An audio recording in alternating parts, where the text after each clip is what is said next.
사랑하는 성도님들, 우리가 인류 역사 속에서요, 이 세상의 본질을 탐구하는 여러 학문들이 있는데, 그 가운데 가장 오래된 역사를 가지고 있는 세상 학문을 꼽으라면 이 철학입니다. 예, 그래서 이 철학은요, 사실 모든 이 철학자들이 공통적으로 던지는 이 세상을 살아감에 있어서 중요하게 꼽는 첫 번째 질문이 있는데 그게 뭐냐면요, 뭘까요? 나는 누구인가요? 나는 누구인가? 예. 여러분 내가 누구인지 잘 아세요? 예? 이 나는 누구인가? 그래서 철학자들이 이런 말을 합니다. 삶의 많은 문제는 나 자신에 대해서 제대로 알지 못하기 때문에 발생한다. 예. 그러니까 우리가 이 세상을 살아가면서 뭐 여러 가지 관계적인 문제나 또 내 내면적인 어떤 문제나 사실 이런 모든 것들, 그러니까 이게 나 자신에 대해서 우리가 잘 알지 못하기 때문에 사실 그런 문제들이 생겨날 수 있다는 거죠. 그래서 이 철학을 포함한 우리가 소위 인문학이라고 하는 뭐 역사, 철학, 이런 문학, 이런 인문학들은 결국 뭐를 탐구해가는 과정이냐면 그러니까 내가 누구인지를 그거를 이렇게 알아가는 밝혀나가는 과정의 기록이 이런 인문학인데요. 근데 이런 인문학의 이 나에 대한 탐구는 그게 어디서 이루어지냐면 그러니까 이 세상 속에서, 그죠? 이 거대한 세상 속에 덩그러니 던져진 나는 도대체 누구인가? 이것들을 탐구해 가는 것들이 그게 글이기도 하고 뭐 예술은 그게 어떤 작품이기도 하겠죠. 그런 이런 나에 대한 탐구의 과정인데 제가 이것들을 곰곰이 생각해 보면서 이러한 나에 대한 탐구, 내가 누구인지를 진지하게 질문하며 보여주는 뭐 많은 작품이 있겠죠. 근데 딱 제가 떠올랐던 작품은 여러분들 많이 읽으셨어요. 이 노인과 바다요. 노인과 바다. 그래서 이 노인과 바다는 한마디로 이 망망대해에 이렇게 던져진 그 한 사람이 그래서 내가 누구인지를 이제 발견해가는 그런 과정이라고 할까요? 그래서 내용은 이렇죠. 오랫동안 고기를 못 잡았던 한 노인이 이제 드디어 바다에 나가가지고 그 고기를 잡는데 엄청나게 큰 고기를 잡은 거예요. 근데 이게 그러니까 책에는 이제 청새치로 나오는데 쉽게 말하면 이런 큰 이 참치 있잖아요. 참치, 엄청나게 큰 참치. 이 나룻배를 타고 가가지고 큰 참치와 이틀 동안 사투를 하면서 그래서 배보다 큰 고기를 잡은 거예요. 잡아가지고 이제 그거를 이제 배 뒤에 줄로 묶어가지고 끌고 오는 그 과정의 이야기가 이 노인과 바다잖아요. 근데 여러분 아시다시피 이 그 고기를 이제 끌고 이제 항구로 들어오는데 어떤 일이 벌어지죠? 누구를 만나요? 상어를 만나요, 상어.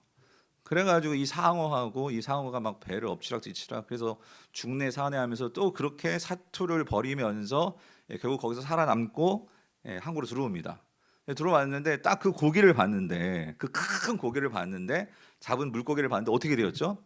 머리통만 남고 예? 다 뜯겨 먹은 거예요 상어한테. 예, 그거예요. 그래가지고 이 노인이 어떡하죠? 그리고 다시 집에 들어가서 잠자는 이야기로 끝나요. 예. 어, 이 소설에서 그러니까 결국 해밍웨이는 노인과 바다를 통해서 그러니까 뭘 말해주려는 걸까? 그래서 해밍웨이에 나오는 아주 유명한 구절이 있습니다. 유명한 문장이죠. 제가 적어왔는데 이거예요. 인간은 패배하기 위해 태어난 것이 아니야. 인간은 파괴될 수는 있지만 패배하지는 않는 거야. 이게 이제 이 노인이 던지는 이 말인데요. 그러니까 결국 이 노인과 바다를 통해서 이제 해밍웨이가 말하고 싶은 인간, 나는 누구인가? 정작 파괴될지 모르지만 나는 산산조각이 날지 모르지만 결국 나의 인생은 패배를 모르는 그것이 인간이고 나야 하는 어떤 이런 강한 의지, 그것들을 말하는 그게 이제 이 해밍웨이죠. 근데 여러분 이렇게 멋진 문장을 쓴 이 해밍웨이가 여러분 어떻게 죽은지 아세요? 여러분? 예. 해밍웨이는요 안타깝게도 그가 이 긴 이 사냥총 있잖아요. 그 사냥총으로 목에 이제 총을 쏴서 자살을 합니다. 그렇게 자살해 죽었어요. 이 자살에 대해서 여러 사람들이 추측을 했어요. 뭐 아마 우울증이었을 거다, 알코올 중독이었을 거다, 가정 불화였을 거다. 또 이분이 결국 이 노인과 바다를 통해서 노벨 문학상을 받거든요. 이거 말고도 많은 상을 받았어요. 그러니까 사람들이 얼마나 기대하겠어요. 다음 작품으로는 어떤 정말 위대한 작품이 나올까? 그래서 그런 사람들에 대한 어떤 기대에 대한 어떤 압박감, 이런 불안감, 이런 것들을 못 이겨서 그렇게 목숨을 끊은 것은 아닐까. 그런 이야기는 하는데 근데 성도님들 제가 이 노인과 바다를 예전에 읽으면서 이런 생각을 해봤어요. 그러니까 우리들에게 알려진 아까 같은 그런 패배를 인정하지 않는 것이 나고 인간이다, 그런 고백을 했지만, 사실 그 노인과 바다 속에 저는 기억 남는 이 문장은요, 사실 이 문장이었어요. 뭐냐면 이거예요. 물고기가 나를 데리고 가는 것일까, 아니면 내가 물고기를 데리고 가는 것일까. 이게 무슨 말이냐면, 이 노인이 이제 물고기를 잡고 이렇게 그 배 이제 연결하면서 그런 말을 하는 거예요. 내가 도대체 살아가는 게, 그러니까 물고기가 나를 데리고 가는 것인가, 아니면 내가 물고기를 데리고 가는 것인가. 그러니까 이 말이 뭐냐면, 저는 이게 해밍웨이의 솔직한 어떤 고민이고 질문이라고 생각이 들어요. 그러니까 저와 여러분들이 이 세상을 살아가는데, 쉽게 말하면 이런 거죠. 세상에서 본다면, 그러니까 이 돈이라는 것이, 재물이라는 것이 나를 끌고 가는 건가, 아니면 내가 재물을 끌고 가는 건가. 그러니까 여러분의 자녀가 여러분의 삶을 끌고 가는 건가, 아니면 내가 그 자녀들의 삶을 끌고 가는 건가, 아니면 여러분의 어떤 직장이나 여러분이 지금 있는 어떤 위치가 내가 끌고 가는 건가, 아니면 난 그것 때문에 내가 끌려가는 삶을 사는 건가. 무슨 말인지 되세요? 예? 그러니까 내 삶이라는 것이 도대체 무엇에 의해서 움직이는 건가. 예. 사실 하나님이 없는 사람들의 질문은 이 질문이 아닐까 생각이 들어요. 이 세상에서 살아가는데, 그러니까 마치 망망대해에 내가 던져진 것 같은데, 나는 내가 끌려가는 삶인지, 내가 끌고 있는 삶인지, 어떤 삶인지에 대한, 그래서 내가 어디로 가고 있는지에 대한 답이 없음. 이런 상태. 근데 여러분, 사실 우리의 인생은 결국 누가 끌고 가는 것일까요? 하나님이 끌고 가는 거잖아요. 여러분, 아멘이십니까? 하나님 안에서 우리의 삶이 움직이는 거잖아요. 아멘이십니까? 성도는 이거를 믿는 사람들이거든요. 그러므로 우리는요, 그 하나님이 나를 인도해 주시고 끌고 가실 걸 나는 믿습니다. 그래서 우리의 인생은요, 어떤 상황이든지 간에 그 상황 속에서 하나님을 믿고 우리는 바르게 나아갈 수 있는 거예요. 표대를 향해서 나아갈 수 있는 거예요. 그런데 이 답이 없는, 다시 말하면 이 세상에서 내가 무엇을 위해 살고 어디를 향해서 가고 있는지를 모르는 삶은 결국 방황할 수밖에 없어요. 흔들릴 수밖에 없는 거죠. 혼돈 속에서 살아가는 거죠. 아무리 내가 노벨 문학상을 받았지만, 그러나 자신은 패배를 모른다라고 고백했지만, 결국 그의 인생은 뭐로 끝났어요? 패배로 끝난 거예요. 이게 이 세상에서의 사람들의 내가 찾고자 하는 답이 주는 결론이라는 거죠. 자, 그런데 여러분, 오늘 사도 바울은요, 오늘 우리가 읽은 이 갈라디아서 2장 19절에서 20절의 말씀을 통해서요, 그러니까 해밍웨이가 발견하지 못한, 그러니까 얻지 못한, 그러니까 내가 누구인가, 그리고 내가 어떻게 살아가야 되는가, 내가 무엇을 위해서 사는가 하는 분명한 답을 주는 것이 오늘 본문의 말씀입니다. 우리가 아무리 이 망망대해 같은 이 바다에 우리가 정말로 보내져서, 그래서 우리가 이 세상을 살아가면서 때로는 정말 생각하지도 못했던 그런 상어떼들이 나타나서 나를 잡아먹으려고 그렇게 달려든다 할지라도, 그러한 치열한 경쟁 속에서 내가 거기에서 함몰되지 않고 거기에 사로잡혀서 절망하지 않고 우리가 살아갈 수 있는 것은, 그 가운데에서 나와 함께 하시는 그 하나님에 대한 분명한 이 신앙이 오늘 사도 바울에게는 그의 삶 속에서도 정말 때로는 던져진 것 같고 혼자 남은 것 같은 그런 외로움 속에서도 그가 이 모든 것들을 견뎌낼 수 있었고 이겨낼 수 있었던 것은, 오늘 갈라디아서 2장 19절에서 20절이 말하는 바로 이 신앙, 나는 그리스도와 연합된 존재이다. 이 연합의 신앙이 결국 그의 삶을 새롭게 만드는 힘이 되었다라는 거예요. 그래서 여러분, 오늘 이 갈라디아서 2장 19절에서 20절은요, 교리적으로 보면은 이 그리스도와의 연합을 가장 잘 보여주는 말씀입니다. 즉, 그리스도의 연합이라는 것은 내가 그리스도와 함께 죽고 나는 그리스도와 함께 살아난 새로운 존재라는 거예요. 그러므로 나는 이전의 존재가 아니라 완전히 새로운 존재라는 거예요. 이 사실을 분명히 기억할 때, 이 그리스도의 연합의 신앙을 가질 때 사도 바울은요, 분명 이전과는 다른 그런 삶이 그에게 펼쳐지는 거예요. 오늘 이것을 우리가 좀 더 자세하게 좀 살펴보려고 합니다. 자, 그래서 여러분, 오늘 2절인데 사실 이 안에 많은 내용이 담겨 있거든요. 한 가지씩 우리가 살펴볼 건데, 우리 19절을 먼저 같이 우리 함께 다시 한번 읽어보겠습니다. 우리 19절 같이 읽어보겠습니다. 시작. 내가 율법으로 말미암아 율법에 대하여, 이는 하나님에 대하여 살려 함이라요. 아멘. 자, 먼저 여기서요, 여러분, 내가 율법으로 말미암아 율법에 대하여 죽었다. 이게 무슨 의미일까요? 이게 사도 바울이 첫 번째로 깨닫는 나라는 존재예요. 나라는 율법에 대하여 죽은 존재다. 이거를 사도 바울은 깨달은 거예요. 근데 이게 무슨 말이냐면 여러분 이렇습니다. 사도 바울은요 사실 예수 그리스도를 만나기 이전의 삶은요, 그러니까 그의 모든 삶을 좌지우지하는 것은 율법이었습니다. 그러니까 율법인데, 그러니까 누구보다도 율법을 가장 잘 알고 누구보다도 이 율법을 지키기 위해서 애를 썼던 자예요. 그런데 이 사도 바울이 그 율법을 그렇게 지키기 위해서 최선을 다해서 살았던 그 이유가 뭡니까? 뭐죠? 요즘 말로 말하면요 이거예요. 하나님께 인정받기 위해서요. 그러니까 하나님께 인정받는 거, 목사님 그게 무슨 문제입니까? 그렇게 생각할 수 있겠지만, 그러니까 하나님을 인정받는데 좋은 거죠. 하나님께 인정받는. 근데 왜 인정받으려고 하죠? 하나님께 인정을 받아야지만 내가 하나님으로부터 뭐를 받아낼 수 있냐면요, 뭘 받아낼 수 있어요? 구원을 받아낼 수 있다고 생각한 거예요. 내가 하나님께 인정받아야지만, 잘 보여야지만, 다른 누구보다도 하나님께 잘 보여야지만 내가 의로워지니까 하나님으로부터 내가 구원을 내가 받아낼 수 있다. 그러니까 내가 얻어낼 수 있다. 이 사고를 가지고 있었어요. 그러다 보니까 어떻게 살죠? 이 율법을 위해서는요, 그 하나님의 아들이신 예수 그리스도를 믿는 사람들은 오히려 그대로 어떻게 잡아 죽이는 이 일까지 하는데, 여러분 이상하지 않아요? 왜 사도 바울이 그 하나님의 아들이라고 하는 예수 그리스도를, 예수님은 이 땅에 오셔서 나는 하나님의 아들이야 하는 것을 증언한 분이시잖아요. 근데 왜 그 하나님의 아들이신 예수 그리스도를 그렇게 믿고 따르는 자를 죽이려고 했을까요? 왜냐하면은 이 율법에 이런 말씀이 있어요. 그 신명기 21장 23절에 한 부분인데, 신명기 21장 23절이 뭐라고 말하냐면 나무에 달린 자는 하나님의 저주를 받았습니다. 이 말씀이 기록되어 있거든요. 그러니까 지금 사도 바울이 볼 때는 이 율법이 분명히 뭐라고 말, 나무에 달린 자는 누구의 저주를 받았다고요? 하나님의 저주를 받은 거예요. 예수님이 어디에 달려 죽으셨어요? 나무에 달려 죽으셨어요. 아니 어떻게 나무에 달린 자를 하나님의 아들이라고 할 수 있고 그 하나님의 아들을 주님이라고 고백하며 믿을 수 있냐는 거예요. 이건 신성 모독이라는 거예요. 그래서 사도 바울은요, 누구보다도 내가 하나님 편에 서서 하나님의 대변자가 되겠다고 해가지고 예수 그리스도를 주님이라고 고백하고 하나님의 아들이라고 고백하는 사람들이 있는 곳에는 그가 어김없이 찾아가가지고 그 믿는 사람들 다 잡아가지고 어떻게 하는 거예요? 처형하는 일에 앞장섰던 자가 누구예요? 사도 바울이라는 거예요. 근데 여러분 보세요. 다메섹에 그 예수를 주님으로 믿고 하나님의 아들이라고 믿는 사람들이 있다는 소식을 들었을 때 사도 바울이 어떻게 했어요? 대제사장에게 그 체포영장 발부받아가지고 그 사람 내가 싹 다 잡아드리겠다 해가지고 가다가 다메섹에서 누굴 만났어요? 그 나무에 달려 죽었다가 3일 만에 부활하신 누구를 만났어요? 예수를 만난 거예요.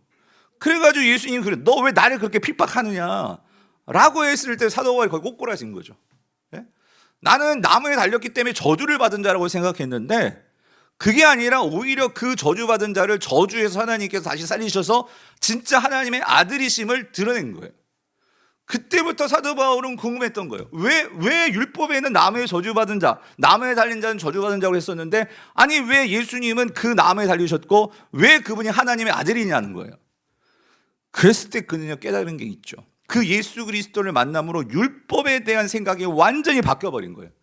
그거를 사도 바울은 뭐라고 표현해요? 그것을 나는 율법에 대해 완전히 죽었다. 무슨 말이죠? 내가 내 노력으로 율법을 이해하려고 했고 내가 내 힘으로 그 율법을 지켜내려고 했고 그걸 가지고 하나님께 인정받으려고 했는데 그게 다 잘못된 것이었다 그 소리예요. 여러분 율법은 선한 거예요. 여러분들이 사도 바울이 율법에 대해서 말하는 바울 서신을 읽을 때 오해하지 말아야 될 것은요, 율법은 하나님께서 분명히 우리에게 하나님의 성품이 어떻고 그리고 하나님이 어떤 마음인지를 알게 해주시기 위해서 율법을 주셨어요. 그러므로 율법을 온전히 지킨다면 율법은 우리에게 구원을 주는 거 맞아요. 그렇지만 오늘 바울이 깨달은 거예요. 이스라엘 백성들을 보면서 깨달은 거예요. 이스라엘 백성들은 자신들이 하나님의 자녀라고 생각하면서 그 율법을 소중하게 여긴다고 했지만 여러분 그들이요 율법을 지킨 것은요 엄밀히 말하면 하나님을 위해서가 아니라 내가 그 율법을 통해서 하나님으로부터 복을 받고 율법을 가지고 내가 구원을 이루어내고 모든 율법의 중심에 누가 있었냐면 누가 있었죠? 하나님이에요? 내가 있었어요. 내가 있었어요. 사랑하는 성도님들, 이런 부분에서 이걸 우리가 신학적으로 우리에게 가져오면은요, 여러분 이거 한번 우리 생각해봐요. 내가 지금 봉사하고 내가 목회하고 내가 하는 이 모든 것의 중심에 누가 있나? 내가 찬양대에서 찬양을 하고 내가 주님을 위해서 찬양을 하고 이 모든 거에 있어서 그 중심에 누가 있나? 그러니까 그 중심에 우리는 알게 모르게 내가 있을 수가 있어요. 내가. 그래서 내가 있다 보면은 거기서 나의 소리가 나오고 나의 생각이 나오고, 사도 바울이 그랬다는 그 소리예요. 그런데 내가 정말 그 부활하신 예수 그리스도를 만나고 나서, 여러분 사도 바울만큼 율법을 잘 아는 사람 없어요. 사도 바울은 오늘날로 말하면 율법 학자고 박사학위 받은 사람이죠. 전문가예요. 그런데 그 전문가가 무슨 소용이 있냐는 거예요. 내가 그런 학위가 오히려 나를 교만하게 만들었고, 그 율법에 대해서 하나님을 철저히 의지하는 것이 아니라 율법을 가지고 내가 오히려 하나님과 딜을 하고, 하나님의 어떤 것들, 구원조차도 내가 그거를 내 힘으로 얻어내는 것이라고 생각했던 것이 바울의 율법관이었다는 거예요. 그런데 뭐라고요? 율법으로 말미암아. 여러분 진짜 율법은 뭐죠? 내가 하나님 앞에서 나는 정말 구제불능이고, 나는 정말 그 하나님의 그 선하심에 도달할 수 없는, 나는 그런 죄인이기 때문에 율법은요, 우리로 하여금 누구의 구원을 바랄 수밖에 없어요? 하나님이 주시는 그 구원을 우리는 바랄 수밖에 없다, 그 소리예요. 내가 구원을 받아내는 게 아니고요, 하나님이 나에게 은혜로 주시는, 우리는 감업하면서 받는 것이, 그것이 뭐예요? 구원이고, 그 구원을 위해서 내가 죄인이고 하나님을 의지할 수밖에 없도록 만드는 것이, 그게 뭐예요? 율법인데, 사도 바울은 완전히 관점이 달라졌죠. 바리새인도 그 관점이 완전히 이게 오용이 된 거죠. 율법을 통해서 오히려 내가 나를 드러내고, 내가 그 율법을 가지고 하나님께 구원을 내가 요구할 수 있고, 나의 어떤 의의 무기로 삼았던 게 율법이었단 말이에요. 이 점에 대해서 사도 바울이 고백하는 거예요. 내가 이 율법을 제대로 깨달으니까. 그래서 여러분, 율법을 온전하게 성취하시고 율법을 온전한 순종으로 완성하시고 그 율법을 다 지키신 분은 누구십니까? 예수님밖에 없었어요. 예. 그러므로 그 예수님이 지켜내신 그 율법으로 말미암아 나는 뭐라는 거예요? 나는 율법에 대해서 아무런 능력이 없는 자야. 난 죽은 자야. 내가 죽었기 때문에 결국 누가 살려내셔야 돼? 하나님밖에 나를 살려낼 수 없어. 그렇게 나를 살려내신 분이 누구였어요? 그 다메섹에서 부활하신 예수님을 만났을 때에, 거기에서 바울이 살아났거든요. 그래서 그는요, 모든 초점이 어떻게 바뀌었다? 19절 보여주세요. 하나님에 대하여. 이 말은요, 나의 모든 삶의 방향이 하나님께 초점을 맞춰서, 하나님께 집중해서, 하나님만 의지해서, 그래서 그 하나님이 보내주신 예수 그리스도를 바라보고 그 예수 그리스도를 믿음으로 나는 살려함이라. 이게 하나님에 대하여 살려함이라, 이 고백이라는 거예요.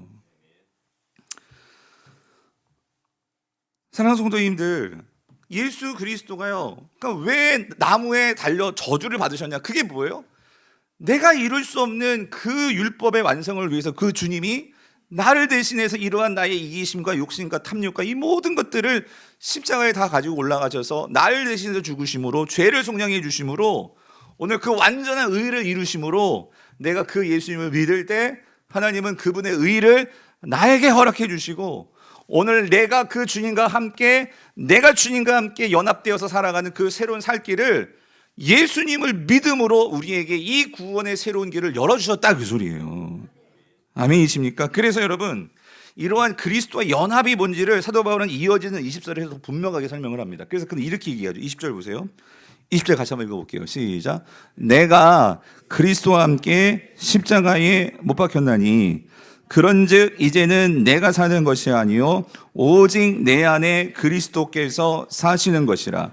이제 내가 육체 가운데 사는 것은 나를 사랑하사 나를 위하여 자기 자신을 버리신 하나님의 아들을 믿는 믿음 안에서 사는 것이라. 여러분, 적어도 이번 주 이 말씀을 꼭 암송하시기를 정말 여러분 축원합니다. 이 말씀은요, 정말 여러분이 마음속에 새길수록 여러분에게서 능력이 될 말씀이거든요. 그래서 사도 바울이 뭐라고 얘기하냐면, 보세요. 내가 그리스도와 함께 십자가에 못 박혔다. 이게 바로 그리스도의 연합의 핵심이에요. 여기서 함께라고 말하죠. 그러니까 연합이라는 건 이거예요. 예수 그리스도가 정말 나와 함께. 여러분 생각해 보세요. 여러분이 십자가에 올라간 적 있으세요? 없잖아요. 그죠? 예수님이 올라가신 거예요. 그런데 오늘 우리가 그분을 믿을 때 어떤 일이 벌어지냐면, 내가 예수님과 함께 십자가에 올라간 것과 같은 이 놀라운 일이 우리에게 일어난다는 거, 아니 일어났다는 거예요. 예수님을 믿을 때 오늘 여러분 안에서 일어나는 놀라운, 그러니까 우리가 이건 머리로 이해가 되는 것이 아니고요, 오늘 하나님께서 기록해 주신 이 선포된 말씀을 통해서 우리는 믿는 거예요. 초자연적인 어떤 그런 변화가 일어났다 그 소리예요. 내가 어떤 느낌으로 그렇게 그것을 인지하는 것이 아니라 하나님께서 분명하게 우리에게 말씀해 주셨기 때문에 우리에게 믿을 때 생겨나는 변화가 바로 내가 함께 십자가에 못 박혔다는 이 놀라운 사실이라는 거예요. 그래서 이거를 믿을 때 여러분 놀라운 일이 뭐냐면 이거예요. 얘가 예수님을 믿을 때 우리가 함께 십자가에 올라간 것을 하나님은 그렇게 봐주시기 때문에 여러분 그리스도와 연합이라는 이 연합의 교리는요, 우리가 뭐가 주어지냐는 것은 이거예요. 예수님이 십자가에서 죽으심으로 그분이 우리를 위해서 하나님의 의를 이루셨는데 내가 그리스도와 함께 연합이 되므로 그 예수님이 이루신 모든 것이 누구 것이 되느냐? 내 것이 되는 거예요. 그 내 것이라는 것을 주님과 우리가 공유할 수 있게 되었다 그 소리예요. 예수님이 나를 위해서 십자가에 죽으심으로 내가 그분을 믿을 때 어떤 공유가 일어나냐면 첫 번째는요, 오늘 그 예수님이 하나님의 아들이셨는데 그 아들의 신분이 이제 누구에게 주어지는 거예요? 나에게 주어지는 거예요. 내가 하나님의 아들이라는, 자녀라는, 딸이라는 이 신분이 공유되는 거예요. 두 번째는 그 예수님께서 십자가에 죽으심으로 오늘 그분이 이루신 그 의가 누구의 의가 되는 거예요? 나의 의가 되는 거예요. 공유가 되는 거예요. 뿐만 아니라 그 예수님께서 십자가에 죽으시고 부활하셔서 그분은 율법을 완전하게 성취하시고 이루심으로 그분은 어디에 그 십자가에 죽으시고 부활하셔서 어디로 올라가셨습니까? 그래서 우리가 지난 우리 금요성립 때 봤죠. 하나님이 함께 그 주님이 하나님 보좌 우편에 앉으셨잖아요. 그런데 에베소서 2장에서 그때 뭐라고 했어요? 우리도 주님과 함께 어떻게 해요? 하나님 보좌에 앉으셨고, 무슨 말이냐면 그 하나님 나라의 그 모든 왕권을 예수님이 이제 가지셨는데 오늘 저와 여러분들에게도 그 하나님의 자녀요, 하나님의 가족이요, 하나님께 속한 그 사람들로서 예수님이 가지신 모든 유업을 저와 여러분도 어때요? 갖게 되었다 그 소리예요. 아멘이십니까? 아니 이게 지금 저와 여러분들에게 주어진 성경에 말씀하시는 내가 그리스도와 함께 연합했다라는 이 사실이 주는 이 축복이라는 거예요. 아멘이십니까?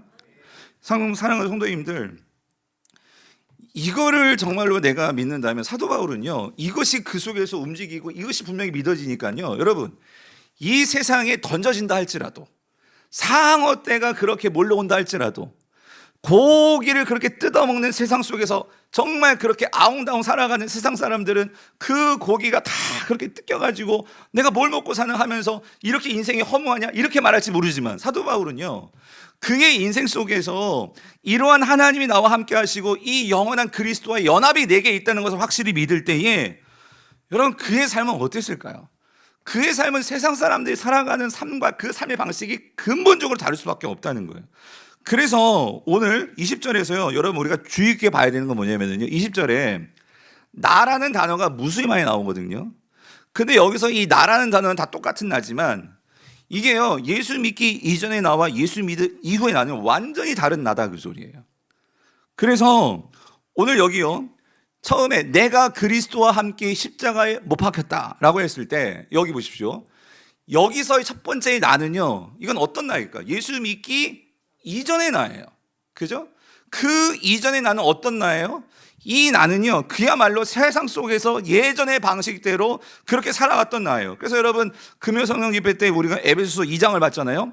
에베소 2장 2절 3절에서 이렇게 말을 해요. 이 이전의 나는요 이랬대요. 그때의 너희는 그 가운데서 행하여, 자, 뭘 따랐대요? 이 세상 풍조를 따랐대요. 그러니까 이 세상 사람들이 살아가는 방식대로 그냥 우리도 그렇게 살았어요. 그리고 공중의 권세 잡은 자를 어떻게 해요? 따랐대요. 이게 누구예요? 마귀예요. 마귀가 주는 유혹 그냥 덥석덥석 받고요, 그냥 그렇게 살았대요. 뿐만 아니라 3절, 전에는 우리도 다 그 가운데서 뭘 따라 살았대요? 육체의 욕심을 따라 지냈대요. 그러니까 무슨 말이냐면 내 마음에 어떤 욕심이 일어나면은요, 그냥 그거를 그대로 그냥 방치하고 그냥 그 욕심대로 산 거예요. 이게 예수님이 있기 이전의 삶이에요. 그렇기 때문에 여기에 대해서 별로 세상 사람들은요, 양심의 가책이든 그런 것이 별로 고민하지 않고요, 그냥 살아요. 그랬는데 사도 바울이 뭐라는 거예요? 내가 예수를 믿고 이후에는 그 예수 그리스도가 십자가에 달리실 때, 죽으실 때 우리도 죽었는데 그가 뭐가 죽었다는 거예요? 이 예수 믿기 이전에 이러한 모든 나의 모습이 다 죽었다 그 소리예요. 여러분 아멘이십니까? 사랑하는 성도님들, 우리는 이걸 분명히 기억해야 돼요. 뭐냐면 믿고 나서 우리는요, 여러분 지금 난 똑같은 나처럼, 우린 육신을 갖고 똑같은 나처럼 생각하지만 우리 안에서 놀라운 변화가 일어나는데, 여러분요 지금 이전의 내가 아니라는 거예요. 나는요 완전히 새로운 나라는 거예요. 믿으십니까? 그래서 20절에서 이렇게 말해요. 뭐라고 말하냐면, 그런즉 이제는 뭐예요? 내가 사는 것이 아니에요. 여기서 나는 누구예요? 이전의 나예요. 이전의 나. 그 이전에 내가 나로 사는 게 아니고요, 어떻게 산대요? 오직 내 안에 누가 산대요? 그리스도께서 사시는 것이다. 이 말은 뭐죠? 이제 나는요 혼자가 아니에요. 나는요 예수 그리스도와 연합된 나라는 거예요. 여러분 아멘이십니까? 여러분이 이거를 깨닫고 살 수 있어야 돼요. 우리는 예수님 믿어도 이 세상 나가서 어떻게 살기 쉽냐면요, 나 혼자 살아요. 주님이 내 안에 계시는데도 나는 주님과 함께 연합된 자라는 이 사실을 우리는 잊고 살 때가 너무나 많다는 거예요. 그러니까 세상 사람들은요 본래 근본적으로 이 자기 중심성을 가지고, 왜? 정말 혼자예요. 주님이 연합된 자가 아니에요. 그러다 보니까 맨 처음에는 내 힘으로 막 다 잘 사는 줄 알았죠. 근데 어려움에 빠져보세요. 내가 정말 감당할 수 없는 그런 외로움과 어려움과 실패와 절망과 이런 데 빠져버리면은요, 혼자 그것을 감당해야 되니까 그걸 감당해낼 수가 없어. 그러니까 나중에 어떻게 돼요? 거기서 고민하면서 결국 내 혼자라는 이 사실이 나를 외롭게 만들고 고독하게 만들고 절망 가운데 만들고, 그래서 결국 어떻게 해요? 극단적인 선택을 하고, 그래서 끝내버리는 거예요, 삶을. 내가 도저히 감당할 수가 없으니까. 근데 문제는 성도들이다, 그 소리예요. 성도들은 나 혼자가 아니에요. 여러분들이 지금 어떤 절망과 어려움과 고통과 아픔이 있다 할지라도, 여러분 그 가운데 여러분의 남편도 아내도 그 고통을 정말 함께 해줄 수 없는 그런 고통도 있을 수 있어요. 왜? 모든 걸 다 말해줄 수가 없어요. 내 감정까지 일일이 다 그것을 알게 할 수 없어요. 그런데 오늘 내 안에 계신 예수 그리스도는, 그분은 내 안에서 여러분의 마음을 아세요. 여러분의 그 탄식을 알기 때문에, 특별히 우리 안에 계신 그리스도의 영이신 성령은 우리가 뭘 탄식할지 못할, 말 못할 그런 탄식이 있을 때에 성령도 어떻게 하신대요? 그런 마음을 알고 뭐 해주신다? 너를 위해서 뭐해? 탄식해 주신다. 여러분 그게 우리 안에 계신 예수 그리스도세요. 더 정확히 말하면 성령님이시다, 그 소리예요. 그래서 성도님들, 중요한 질문은 이거예요. 다시 한번 여러분께 질문 드리고 싶은 게 뭐냐면, 여러분 자신을 어떻게 보십니까? 특별히 여러분이 자이든 타이든 죄를 지었어요. 내가 이걸 이렇게 하면 안 되는데 또 반복되는 그런 죄가 있어요. 여러분 분명 있으실 거예요. 거기 넘어지면 막 마음이 너무 힘들어요. 왜냐하면 여러분들은요, 여러분에 누가 계시기 때문일까요? 성령님이 계시기 때문이에요. 예수님이 계시기 때문이에요. 그렇기 때문에 고통스러운 거예요. 만약에 여러분이 고통스럽지 않다면 여러분 어쩌면 성령이 여러분에게 소멸된 거예요. 소멸이라는 것은 없어졌다는 게 아니고요, 성령님이요 정말 어떤 반응도 없는 그런 상태에 빠질 수가 있어요. 그러한 상태를 성경은 소멸이라고 말해요. 소멸. 그러니까 마음에 어떤 가책도 없고요, 여러분 마음에 어떤 어려움도 없어요.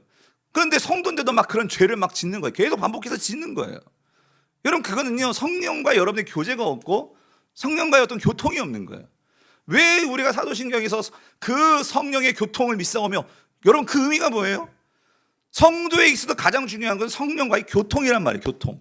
성령과의 교제와 내 안에서 성령이 살아서 나와 함께 하시면 우리가 인지할 수 있어야 되는데, 우리가 거기에 대한 어떤 느낌도 없고, 왜? 경험이 없으니까. 왜? 그걸 사모함이 없으니까. 그러니까 교회는 오지만 뭐 성령님이 내가 있다는데 뭐 목사님 막 저렇게 목소리를 막 그렇게 소리를 지면서 말을 하는데도 이게 뭐지? 그렇다면 이런 문제가 있다, 그 소리죠. 그래서 여러분 보세요. 오늘 내가 정말로 인생에서 실패했고, 내가 정말로 넘어졌고 실수했고, 그런데 세상은요, 여러분 잘 보세요. 세상의 관점은요, 내가 그렇게 실패했고 내가 정말로 망했고 내가 죄 지었고 하면은요, 세상은요 우리를 그런 나의 모습을 가지고 규정해요. 그래, 넌 죄인이야. 너는 그것밖에 안 돼. 넌 삼류 인생이고 너는 그래서 안 돼. 여러분 이게 세상이 우리를 바라보는 관점이죠. 그러니까 세상은 철저하게 어떤 기준을 만들어 놓고, 그러니까 여기에 맞추면 네가 좀 좋은 인생, 나은 인생, 그죠? 그렇게 우리를 평가해요. 그러니까 우리가 어떻죠? 거기에 들어가지 못하면 우리는 항상 우울한 거예요. 나는 맨날 이런가? 난 이거밖에 안 되나? 우리 집은 이거밖에 안 되나? 네? 그러니까 우리가 어때요? 계속 세상에 만들어준 것과 나를 비교하면서 내가 누구인지를 정말로 하나님과의 관점에서 바라보려고 하지 않고 나보다 뛰어난 사람, 나보다 잘하는 사람 그 기준을 놓고 바라보니까 내가 거기에 맞춰야 될 것 같고 거기에 안 맞추니까 나는 뭔가 이 비정상이고 나는 뭔가 좀 떨어지는 것 같고 그러니까 항상 어때요? 이 패배의식, 열등감 이게 우리를 사로잡는 거예요. 지난 금요일에 22일에 교육부하고 질병관리청에서 매년 이제 발표를 하는데요. 2024 청소년 건강 행태를 조사해서 발표했어요. 우리나라 청소년들 지금 상태가 어떤가? 건강 상태가 어떤가? 근데 여기는 정신 건강 상태도 들어가요. 근데 여기서 참 제가 충격적인 게 여러분 다 아시겠지만 그런데 여러분 거기서 뭐라고 발표했냐면 우리나라 청소년 10명 중에 지금 10명 중에 평균입니다. 10명 중에 그러니까 3명이 지금 정상적인 그러니까 일상생활 할 수 없을 정도로 우울감에 빠져 있다는 거예요. 그러니까 우리 청소년들 자녀들 10명 중에 3명이 지금 그런 상태라는 거예요. 여러분 이게 남의 일이 아니라 우리 교회 안에서도 그런 친구들이 있단 말이에요. 근데 왜 그러느냐? 여러분 그 이유가 뭘 것 같아요? 왜 우리 청소년들, 특별히 청소년들 한창 자라날 청소년들이 아니 애들이 왜 벌써부터 우울증에 빠져가지고 왜 정상적인 일상생활이 안 되냐고요? 왜 이유가 뭘까요? 이유는 이거예요. 과도한 경쟁. 우리가 현대사를 살면서 경쟁을 피할 수는 없어요. 근데 문제는 이게 과도한 경쟁이라는 거예요. 그래서 과도한다는 것은 뭐냐면요, 어떤 나라들보다도 우리나라 청소년들이요, 그러니까 이게 어렸을 때부터 이 대입이라는, 그죠? 이 경쟁에 그냥 이게 다 집어넣어가지고, 심지어 이제 유치원 때부터 그 경쟁력을 가져야 되니까 유치원, 영어 유치원 보내고, 그죠? 요즘엔 유치원생들 막 코딩을 배우고, 그러니까 이게 유치원 때부터. 그리고 초등학교 들어가면 그때부터 의대 진학반이 있고, 아니 무슨 진학반이 있어요? 의대 준비반 초등학생들이. 그러니까 이게 거기에서 벌써부터 경쟁에 밀려 들어가는 거죠. 그런데 이게 여러분 그래서 좋은 대학 들어갔다고 쳐요? 경쟁에서 거기서 끝나요? 뭐가 있어요? 취업이 있잖아. 취업 경쟁이 있잖아. 그러니까 이거는 오히려 더 힘들어서 이건 더 하늘의 별따기야. 취업 경쟁. 취업 됐어요? 끝이에요? 뭐가 있어요? 진급해야지. 승진해야지. 얼마나 승진을 하니까 막 인사 고가며 성과를 내야 되고 있잖아요. 그러면 승진했어. 그래서 끝나요? 퇴직하고 나면 먹고 살아야지. 그러니까 어떻게든지 경쟁해서 여러분 그러니까 이게 우리의 현실인데 근데 문제는 여러분 그렇다고 우리가 이 세상에서 지금 천국 가지 않는 이상은 지금 이 세상을 살아가야 되는데 근데 제가요 이러한 현상에 대해서 이제 서울대 심리학과 교수인 곽금주 교수가 이제 분석을 하고 진단을 내리고 처방을 내렸어요. 이렇게 내리셨다고. 사회 내 경쟁이 심해진 만큼 청소년들이 심리적 박탈감을 느끼기 쉬워졌다. 그죠? 경쟁이 심하니까. 그죠? 거기서 어떻게 되면 박탈감을 느끼겠죠. 우리 부모는 왜 날 이렇게 지원해 주지도 못하고 나는 왜 이런 집에 태어났고 그렇지 않아요? 당연히 박탈감이 온단 말이에요. 그리고 선두가 아니면 뒤처진다는 항상 이런 경향. 이게 뒤처지는 것이 아니라 나는 더 다른 것을 잘할 수도 있거든요. 근데 그걸 생각하지 않고 뒤처지면 선두보다 뒤처지면 난 나고자야. 이 생각이 이제 사고 속에 박히는 거죠.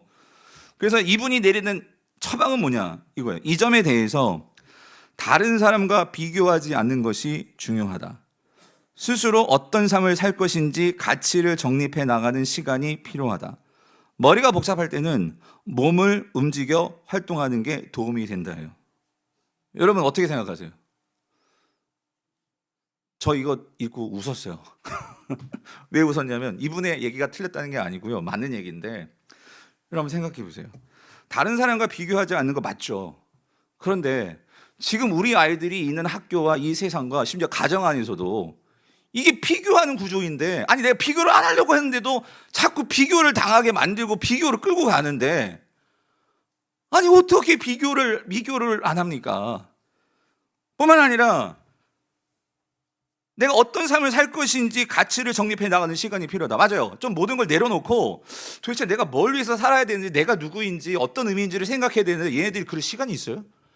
끊임없이 학원으로 돌리고 끊임없이 학교에서는 중간고사 끝나면 기말고사고 기말고사 끝나면 또 모의고사고 계속 시험에 쳇바퀴인데 엄마 나 한 1년 정도 휴학할게요. 그게 가능해요? 초등학생들, 중학생들, 고등학생들이 그게 가능해요? 네 제정신이냐? 여러분 그게 가능하냐고요.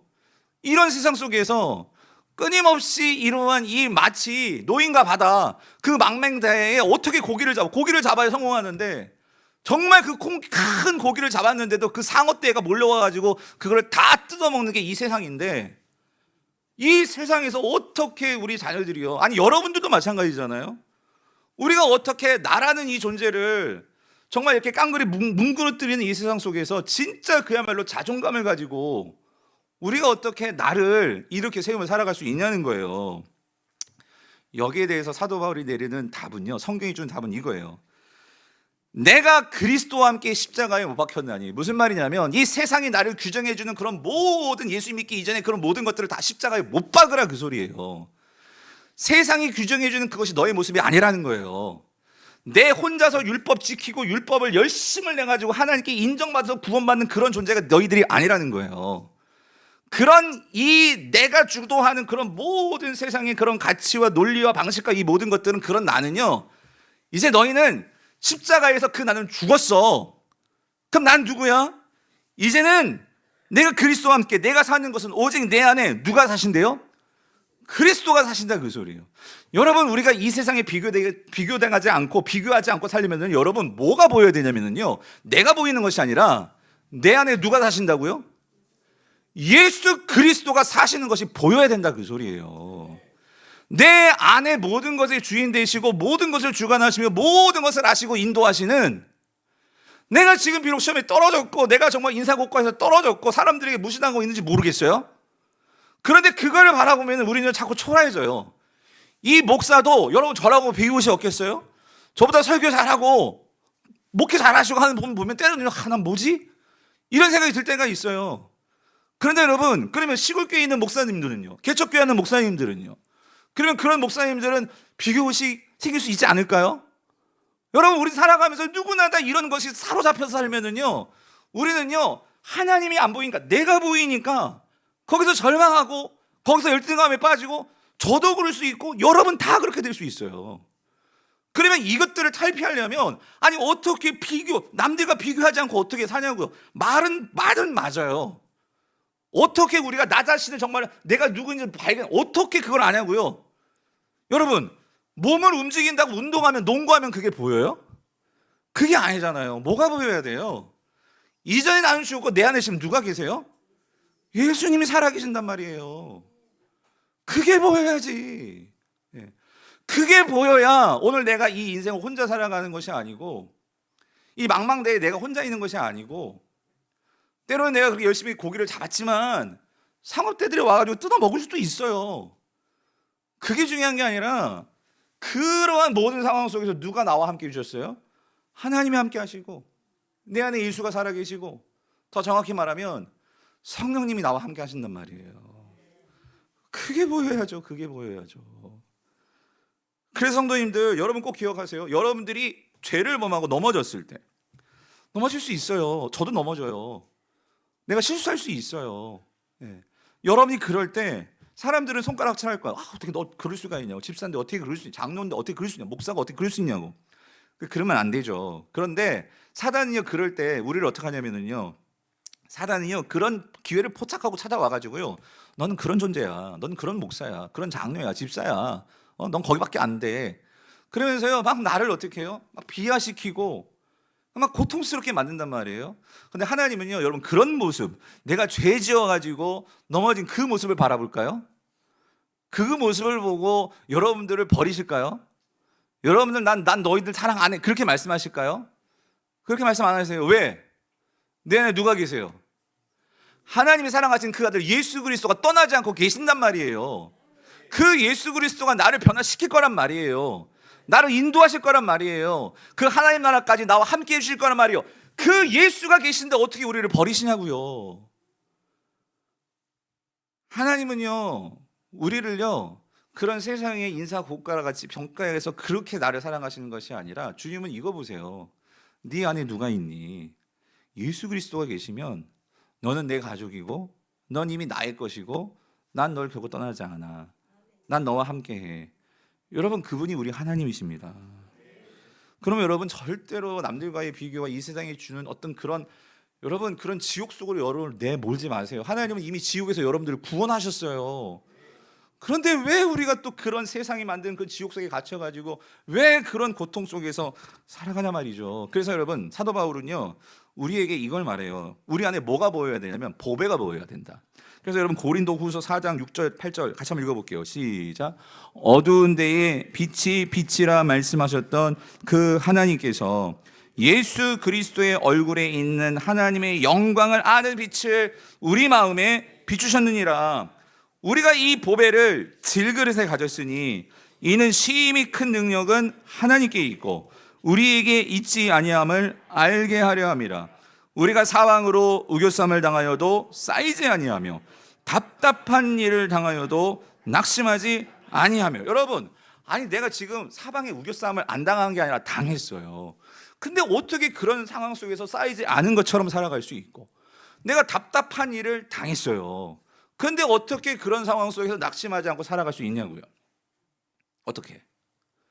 그래서 여러분, 6절이 중요한 거예요. 뭐라고 말씀하십니까? 그 어두운데 빛이 빛이라 말씀하셨던 그 하나님께서, 이게 무슨 말이냐면, 여러분 처음에 이 세상을 만드실 때 이 세상은요 어둠과 흑암과, 그러니까 똑같은 말이죠. 흑암과 공허와 혼돈이 가득한 곳이 이 세상이었어요. 근데 하나님께서 거기에 뭐라고 빛이 있으라라고 말씀하실 때 빛이 들어오니까 이 세상이 어떻게 하나씩 하나씩 질서가 잡혔잖아요. 마치 예수 믿기 이전에 우리의 마음의 상태는요 그야말로 혼돈과 공허와 여러분 그러한 상태, 텅 빔의 상태였어요.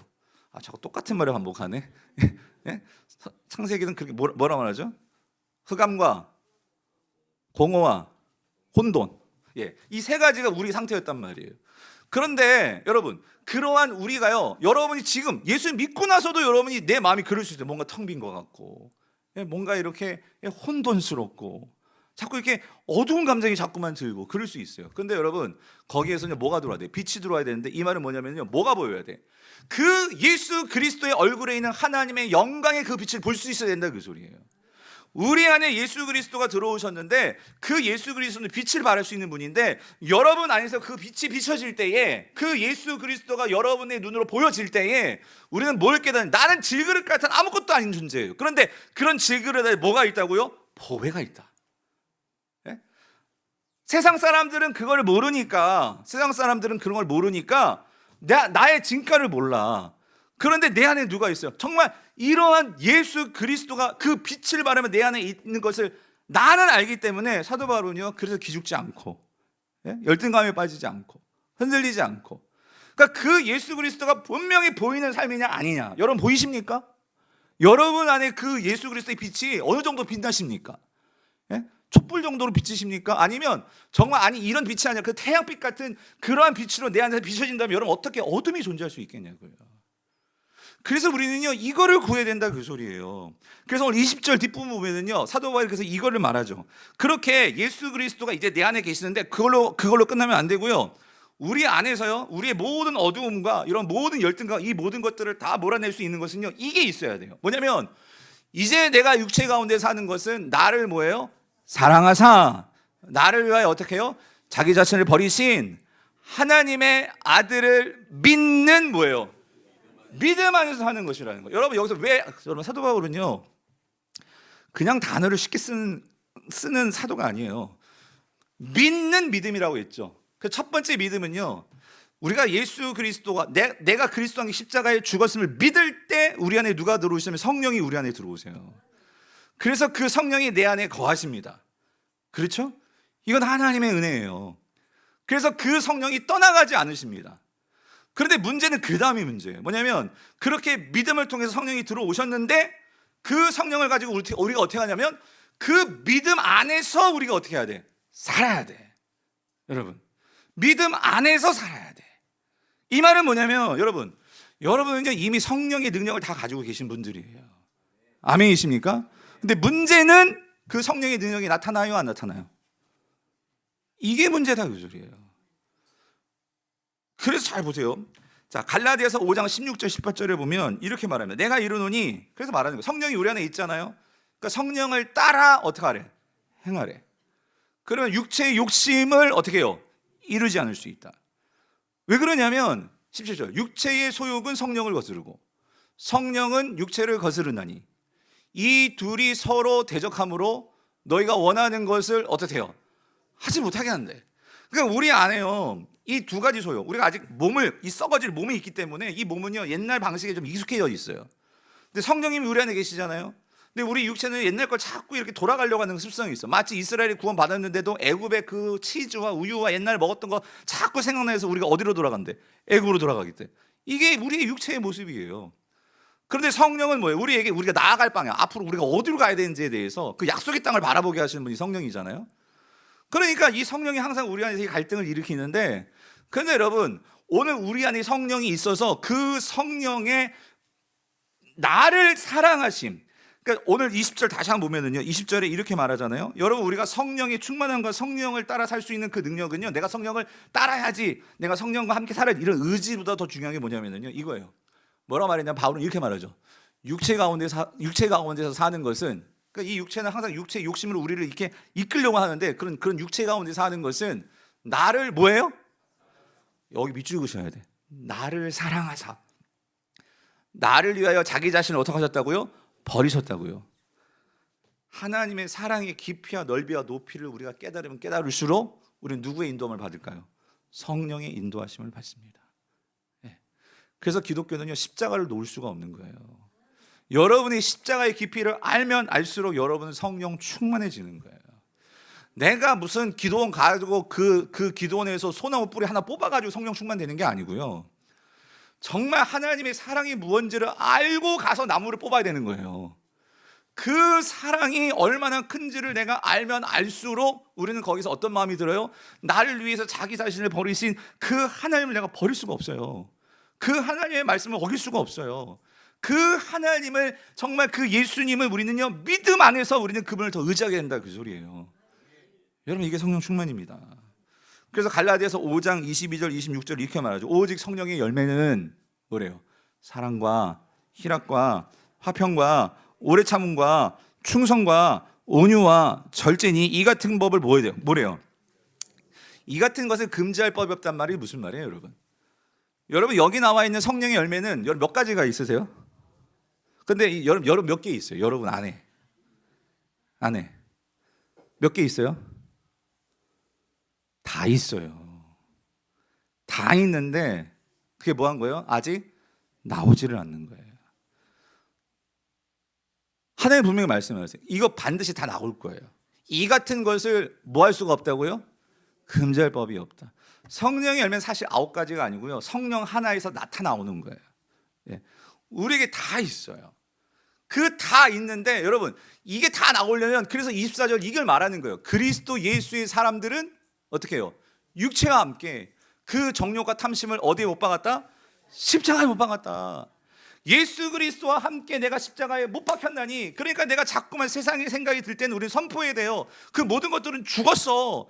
내가 정말 이렇게 되기 위해서 예수 그리스도가 나와 함께 십자가에 달려 죽으셨어 해서 우리는 그 십자가를 바라볼 때 그 사랑이 우리 안에서 정말로 크게 우리의 마음을 채울 때 우리도 그 안에서 사랑이 나오고 기쁨이 나오고 화평이 나오고 오래 참음이 나오고 자비가 나오고 양성이 나오고 충성이 나오고 온유가 나오고 절제가 나온다, 그 소리예요. 내가 어떤 막 긍정적인 마인드, 자기 마인드 컨트롤 뭐 이런 걸 통해 가지고 우리가 성령의 열매를 맺는 게 아니고요. 여러분, 내가 하나님의 사랑에 내가 정말로 절여질 때, 마치 배추가 소금에 절여지면 흐드르드르 부드러워지잖아요. 여러분, 내가 성령에 완전히 절여져 가지고, 그러니까 사랑에 완전히 절여질 때 내가 성령에 사로잡히게 된다, 그 소리예요. 그럴 때 이런 것들이 내 안에서 흘러나온다, 그 소리예요. 그러니 사도 바울은 옛날에는 이것들을 내 힘으로 막 내가 사랑해야지, 내가 기뻐야지, 막 내가 화평해야지, 오래 참아야지. 여러분, 이건 세상도 해요. 세상도 내 힘으로 저 사람 사랑해야지, 막 기뻐야지, 마인드 컨트롤 하잖아요. 어떤 상황에서든지 정신 집중. 그래가지고 세상도 해요. 여러분, 그건 내가 하는 거지. 그게 예전에 바울이 말하는 내가 육체를 위해서 살았다, 율법을 위해서 살았다. 그게 뭐냐면 내 힘으로 하려고 했다, 그 소리예요. 그게 돼요? 안 되더라는 거예요. 그건 뭐예요? 그렇게 할 에너지를 어디다 쏟는 거예요? 그 하나님의 사랑 앞에 나를 갖다 놓고 그 사랑으로 나를 사로잡아 주시옵소서.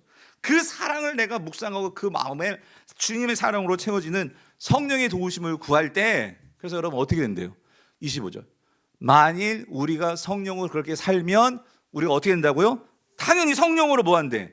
행하게 된대. 그런데 반대로 자 보세요. 26절. 헛된 영광을 구하여서 살면, 이 헛된 영광이 뭐예요? 그러니까 결국 내가 집중해서 내가 모든 것들을 주도하고 내가 이 세상의 것들을 그렇게 가지려고 그렇게 애쓰면서 살면 살수록 우리는 어떻게 돼요? 서로 뭐 하게 돼? 화내고, 예?